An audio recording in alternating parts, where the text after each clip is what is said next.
संस्कृति के अन्वेषकों और प्राचीन आख्यानों के प्रेमियों का कालजयी महाकाव्य रामायण के माध्यम से एक रोमांचक यात्रा में आपका स्वागत है।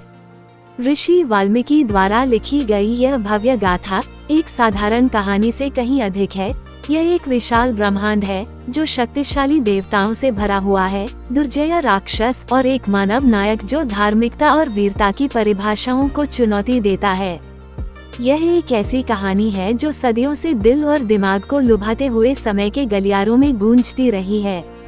इस वीडियो श्रृंखला में हम प्राचीन काल के इस विस्तृत परिदृश्य को देखेंगे विद्या। हम इस महाकाव्य की गहराइयों में उतरेंगे, इसकी कथा, इसके पात्रों और उनके साथ जूझने वाली गहन नैतिक दुविधाओं की जटिल टेपेस्ट्री की खोज करेंगे। हम अच्छाई और बुराई के बीच शाश्वत युद्ध देखेंगे जो एक ऐसी दुनिया में खेला जाता है जहां दिव्य और नश्वर आपस में जुड़े हुए हैं। तो क्या आप इस प्राचीन महाकाव्य के पन्नों के माध्यम से इस आकर्षक यात्रा पर निकलने के लिए तैयार हैं? हमारी यात्रा महान ज्ञान और करुणा की मूर्ति वाल्मीकि नामक ऋषि से शुरू होती है। वाल्मीकि प्राचीन दृष्टा सिर्फ एक ऋषि नहीं थे, बल्कि एक दूरदर्शी व्यक्ति थे जो सामान्य से परे देख सकते थे। एक दिन जब वो गहरे ध्यान में लीन थे, उन्हें दिव्य दृष्टि की कृपा प्राप्त थी। ये दिव्य प्रेरणा ही थी जिसने उन्हें रामायण की रचना करने के लिए प्रेरित किया, जो एक कालजयी महाकाव्य है जो आज भी हमारे साथ गूंजता रहता है। वाल्मीकि की दृष्टि केवल एक राजकुमार या एक राज्य के बारे में नहीं थी, ये स्वयं अपनी सभी जटिलताओं और सुंदरता में जीवन की दृष्टि थी।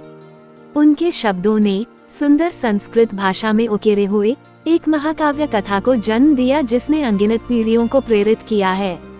अपनी दिव्य प्रेरणा से वाल्मीकि संस्कृत साहित्य के पहले कवि बन गए। उनके छंदों ने वीरता, भक्ति और अच्छे और बुरे के बीच शाश्वत युद्ध की कहानी के लिए मंच तैयार किया। वाल्मीकि की दिव्य प्रेरणा ने इस महाकाव्य कथा की नींव रखी जो आज भी लाखों लोगों को प्रेरित करती है।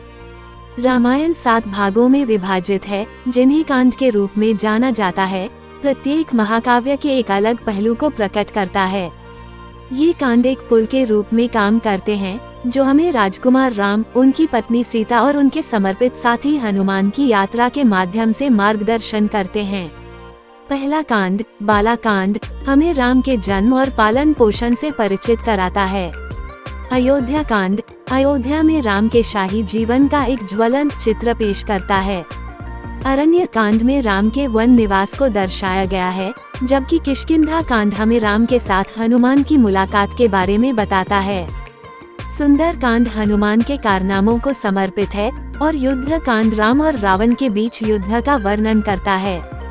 अंत में उत्तर कांड, हालांकि बाद में जोड़ा गया है, अयोध्या लौटने के बाद राम और सीता के जीवन का वर्णन करते हुए महाकाव्य को समाप्त करता है। प्रत्येक कांड एक अध्याय है जो महाकाव्य को उसकी संपूर्णता में समझने की दिशा में एक कदम है।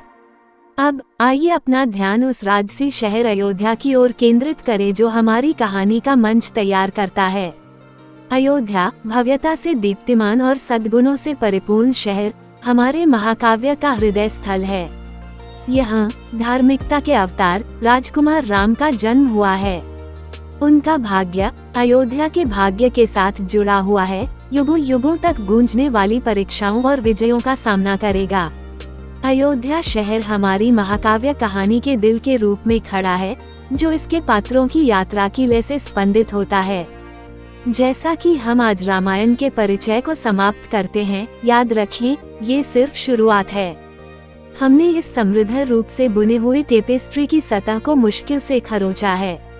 इसमें मिलने के लिए पात्र हैं, विचार करने के लिए नैतिक दुविधाएं हैं और अच्छाई और बुराई के बीच एक शाश्वत लड़ाई है साक्षी बनने के लिए।